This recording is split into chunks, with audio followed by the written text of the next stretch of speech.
चुनावी रणनीतिकार व जनसुराज के सूत्रधार प्रशांत किशोर के बिहार बदलाव यात्रा से बिहार में चुनावी माहौल जो है वो गरमाई हुई है। पीके यात्रा के क्रम में बिहार एनडीए के नेताओं पर जोरदार हमला बोल रहे हैं। प्रशांत किशोर ने अब चुनाव आयोग और एनडीए पर बड़ा बयान दिया है। दरअसल बेगूसराय पहुंचे थे बिहार बदलाव यात्रा के तहत प्रशांत किशोर, जहां मीडिया से बातचीत करते हुए चुनाव आयोग पर एनडीए से मिली भगत का आरोप भी लगाया है।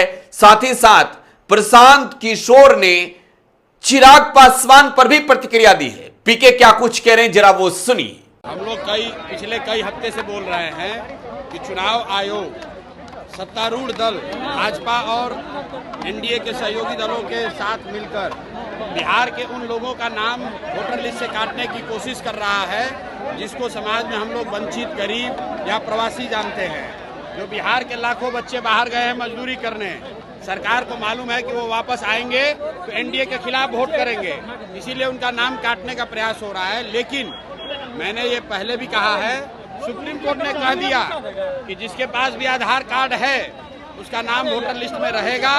चुनाव आयोग को नागरिकता तय करने का कोई अधिकार नहीं है। और अंतिम बात, अगर 2-4 लोगों का नाम कट भी गया तो याद रखिए, अगर 100 में 95 आदमी का भी नाम वोटर लिस्ट में है तो वो 95 लोग ही भारतीय जनता पार्टी और नीतीश कुमार को हटाने के लिए काफी हैं। इनको कोई नहीं बचा सकता, इनको हटना ही है। आपकी बढ़ती लोग 50,000 वोट में जीत जाएंगे।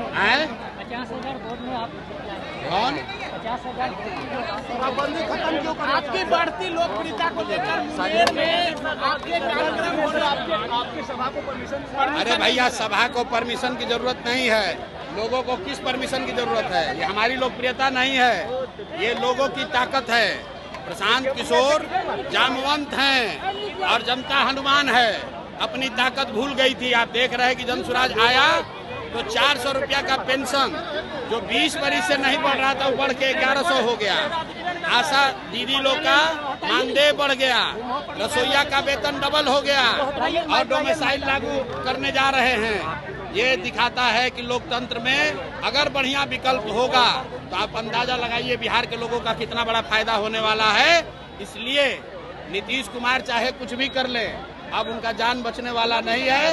जनता बिल्कुल तैयार बैठी है नया विकल्प बनाने के लिए। अमित शाह डोमिसाइल नीति पर आपने कहा था कि 100% डोमिसाइल नीति पर आपने कहा था कि 100% सीटों पर चाहिए। अरे भैया, 85% सीटों पर बिहार सरकार डोमिसाइल जो है वो सिर्फ TRE 4 के लिए बोला है, अभी सबके लिए नहीं बोले हैं। 2023 में डोमिसाइल नीतीश कुमार ने हटाया, इसलिए हटाया कि 24 में लोकसभा में प्रधानमंत्री बनने का नशा चढ़ा था और बिहार के लाखों युवाओं का नौकरी दूसरे राज्य के युवाओं को दे दिया। अभी जब विधानसभा का चुनाव आया है तो TRE 4 में कह रहे हैं कि बिहार के लोगों को प्राथमिकता मिलेगी। इससे बात नहीं बनेगी। बिहार में हमेशा के लिए कम से कम 2/3 नौकरी बिहार के युवाओं के लिए रिजर्व होना चाहिए। ये जनसुराज की डिमांड है, जनसुराज की मांग है। तो बेगूसराय पहुंचे चुनावी रणनीतिकार व जनसुराज के सूत्रधार प्रशांत किशोर को आप सुन रहे थे। चुनाव आयोग और एनडीए पर हमलावर पीके के तेवर तल्ख नजर आ रहे हैं। फिलहाल आप टुडे बिहार न्यूज के साथ बने रहें। धन्यवाद।